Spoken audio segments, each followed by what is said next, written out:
Hello everyone and welcome back to another AFK journey video. In this video we're going to be covering the best team for the Necrodrakon Endless boss fight. So as you can see, the team lineup is going to be what are in the top results here. There is not any way to fit Taylene in this team effectively, and also Freyester is not the best option for a hero here. Mainly because Necrodrakon is such a unique boss where you want to have heroes which move around the battlefield to prevent the negative debuffs of the boss's skills. So Temesia, Corrin, Merrily are going to be your key forms of damage. You have both Rainier at Mythic Plus and Thorin to increase the damage that the boss receives. Both of them, their effects stack to make even more damage onto the boss. However, as you can see here, there is one lineup with Kruger which you can try. For example, maybe if you don't have Corrin built up, you only have Merrily at Mythic Plus, you can try with Kruger and it will deal a similar amount of damage.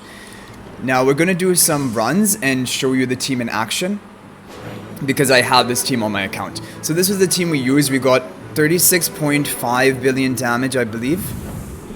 No, we got 35.6 billion damage. The top score right now is from Splash from our server, and he has almost 37 billion damage, but I believe he is running the same team.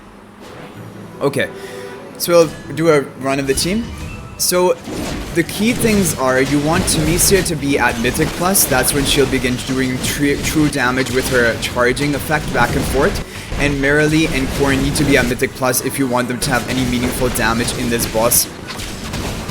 Thorin with Soul Pact is ideal because it will protect, as you can see, the Merrily we have in the back here. And that can matter, although it also gives the Thorin the third life if he gets taken down 2 times. So Rainier dies in the back. As long as your other 4 damagers survive, you can get off a high amount of damage here, but unfortunately it wasn't the best run right there. We got nuked a bit too quickly, but still, if we take a look at the damage chart, Corrin and Merrily are dealing the most amount of damage. Temesia hardly even deals anything. So, and you can also run Temesia as a tank here, even before she has Mythic Plus. However, she will not be as effective. She won't be dealing hardly any damage, and also at Supreme Plus she has another effect which reduces the boss's physical defense by 1% each time she charges. So up to 6%, which will slightly increase the damage Corrin and Merrily deal. So that's why she's really the ideal hero to be running here, but you can try her before Mythic Plus. Thorin as well before Mythic Plus can work, but Rainier, Corrin, and Merrily have to be Mythic Plus if you want to run them in this team. As for the artifact, like before, Evocation spell is probably going to be the best because it gives you some shielding, some life drain, and even haste and attack buffs. So it increases your damage by a lot, it gives you some survivability. So probably a better option than Quickblade, but you can experiment with Quickblade, but because we died at around 17 seconds left on the boss, you'll really want to be running Evocation spell in that case, because otherwise with Quickblade you're going to die even quicker than that. Okay, now for example, we can try the team with Kruger, and this is a really good option. Like, let's say you don't have Corrin and Mythic Plus, you just got your Merrily up to Mythic Plus, you can do a team like this. Or you could even replace Temesia and go for Corrin, but then you have less of a tanking in the front line, so probably Temesia is going to be better. Let's try this. Again with the Evocation spell.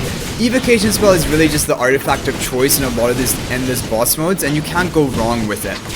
And I think the only time I would even try to go for Quickblade is if you're always dying at the same point regardless, or if you manage to survive throughout the entire fight and you want to squeeze in some extra damage, or try to with RNG.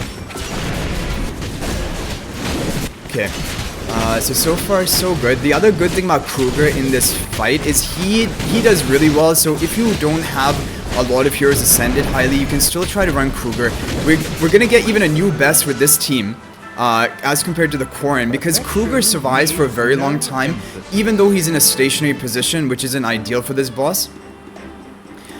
The fact that he has lifesteal in his own kit, he has a shield to start the fight if he's at Mythic Plus, it will allow him to survive for longer than other heroes can, and he also has that physical damage debuffs onto the boss to increase Merrily's damage, increase Temesia's damage slightly, and he deals pretty good damage on his own, as you can tell. Both him and Temesia, or well, Temesia did much more damage in this fight, probably because of the Kruger debuffs, but Kruger also did a reasonable amount of damage, same as Thorin. Rainier doesn't do damage, it's only for his debuff.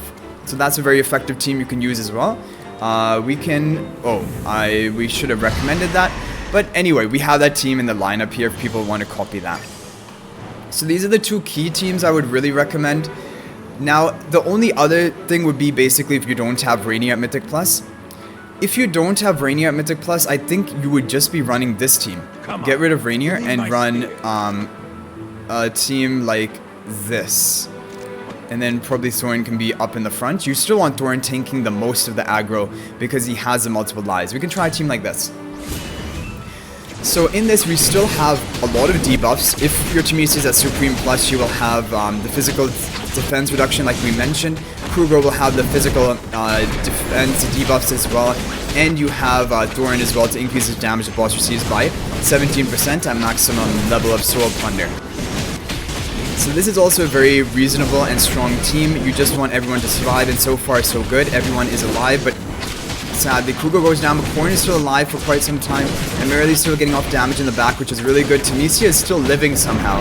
That final burst is going to take people down, but almost 35.2 billion damage without Rainier is really impressive. Like, Necrodrakon is a funny boss because if you don't have any of the, like, you know, the latest Celestial Hypogean heroes like Freest or Tillian, it doesn't matter because they don't really perform that well in this boss. Even if you don't have Rainier at Mythic Plus, we only got like 0.5 billion damage less, 35.1 billion damage without Rainier in the team.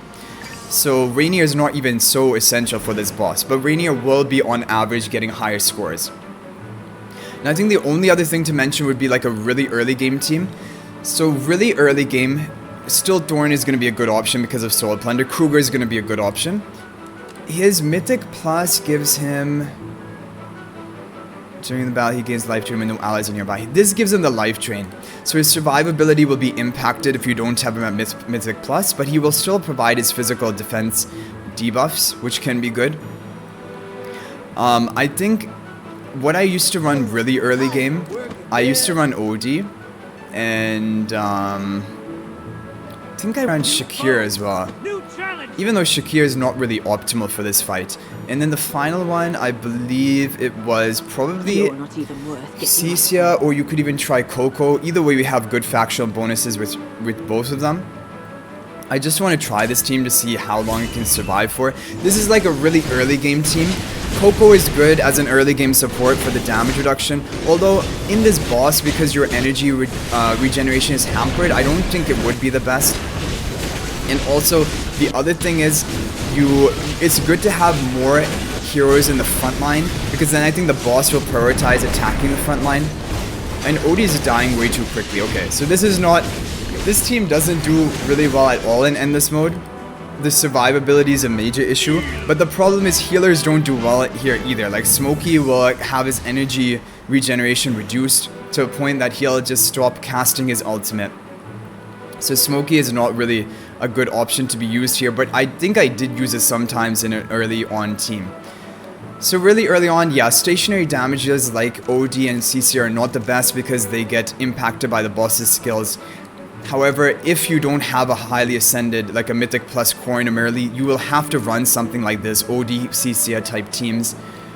The only other options, I mean, we could try Coco.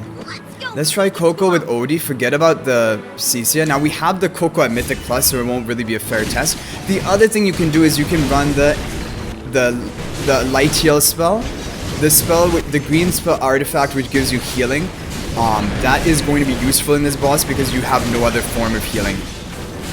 But if you have Coco at Mythic Plus, maybe that would be enough to keep your team alive. So it's a really weird team comp we have going on because we don't have any dedicated physical damage healer, but we have Kruger here for the physical defense debuffs. Yeah, but here's the problem. See, Coco cannot cast her ultimate consistently throughout the fight. She can only cast a couple at the beginning. So realistically, Coco is not even one of the best options you can be running here. Lucius would be pretty good, but again, Lucius will need the factional synergy with Lightbearer heroes, and if you don't have, like, you could try Corin and Marilee before Mythic Plus, because of the fact that movement-based damage dealers do so well in this boss, they might still be a good option. maybe even better than this team that we're running here. But I do think Temesia, yeah, it's pretty much this. You can try these different versions if you're really early game, but if you have Corrin and Merrily at Mythic Plus, you're done. You have your dream team. With the Temesia, you can run Temesia even before Mythic Plus, or you can even like try different versions like Rainier with Corrin, Merrily, Kruger, Thorin, and not even run Temesia. You can have Kruger and Thorin be your frontline tanks. But that's pretty much it for the Necrodrakon boss. Very simple boss in general, because there's not really many complicated teams that people are running. They're all very similar lineups, as you can see. The best performing are either to run Kruger with your Merrily and no Corrin, or to run Corrin and Merrily both. And if you don't have Temesia, you can replace her with a Kruger, and that would be fine. If you don't have Rainier, replace him with Kruger, and still run these three: Temesia, Corrin, and Merrily, and you will get a lot of damage off. But anyway guys, that's going to be it for this video. I hope it was helpful. If you're new to the channel, be sure to subscribe, because I upload daily AFK journey videos and updates. But I hope you enjoyed this video. Thank you for watching. I'll hopefully see you guys in the next one, and until then, everyone, peace out for now, and thank you for watching.